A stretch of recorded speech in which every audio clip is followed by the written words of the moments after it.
నిర్వహిస్తున్నాయి. టీడీపీ నాయకులంతా జయంతి వేడుకల్లో పాల్గొంటున్నారు. తాజాగా ఎన్టీఆర్కు నివాళులు అర్పించి కేక్ కట్ చేశారు టీడీపీ నేతలు. తెలుగువారి ఆత్మగౌరవాన్ని కాపాడింది ఎన్టీఆర్ మాత్రమేనని టీడీపీ నేతలు అన్నారు. ఎన్టీఆర్ కళారంగం నుంచి రాజకీయ రంగంలోకి ప్రవేశించడమే తెలుగు ప్రజలు చేసుకున్న అదృష్టమన్నారు.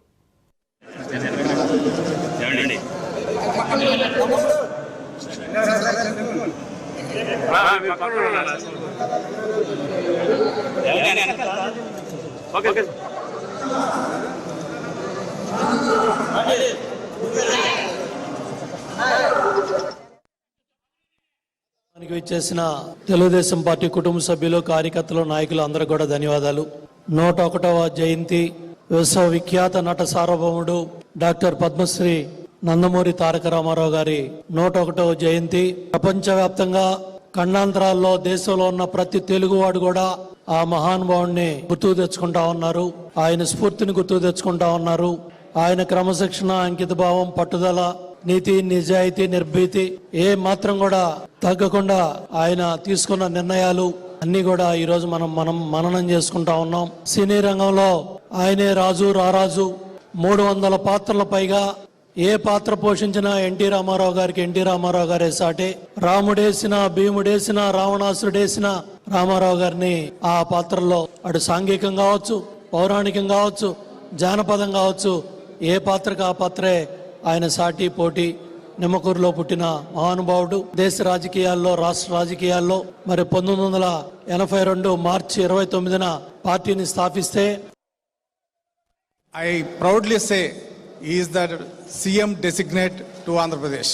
ఇందులో మొహమాటం లేదు. ఎందుకంటే ఆ నమ్మకం కేడర్లో ఉంది. ఇవాళ లీడర్స్ కంటే కూడా కేడర్ బలంగా పనిచేసిన ఎన్నికలు ఇవి. ఖచ్చితంగా తెలుగుదేశం గెలిపించాలని ఒక బలమైన నినాదంతో మరి ఎన్నికలు జరిగినాయి. రేపు 4వ తారీఖు బహుశా ఈ సమయానికి ఈ తెరలన్నీ కూడా పోతాయి. ఖచ్చితంగా పచ్చ జెండా మళ్ళీ సెక్రటేరియట్ బ్లాక్ 1 మీద ఎగరేస్తాం.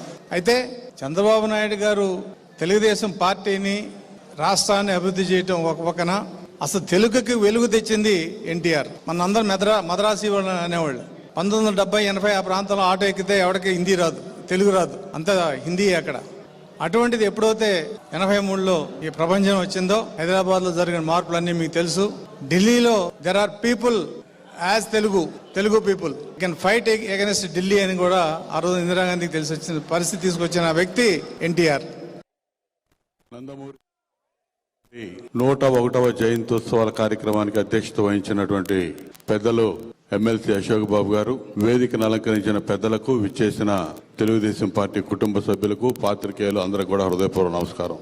తెలుగుదేశం పార్టీ వ్యవస్థాపకులు నందమూరి తారక రామారావు గారు ఈరోజు ఈ పార్టీ స్థాపించి 42 ఏళ్ళు అవుతా ఉంది.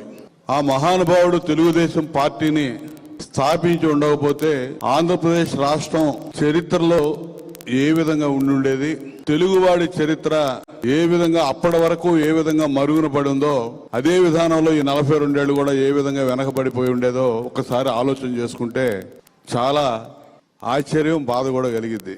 చాలా సంతోషం కలిగిద్ది. ఈ పార్టీని స్థాపించి ఎన్టీ రామారావు గారు ఈ జాతీయ ఔన్నత్యాన్ని దశ దిశలా చాటి చెప్పిన మహానుభావుడు ఎన్టీ రామారావు గారిని స్ఫురణకు తెచ్చుకోకుండా ఎవరు కూడా ఉండలేని పరిస్థితులు ఈ రోజు నెలకొని ఉన్నాయి.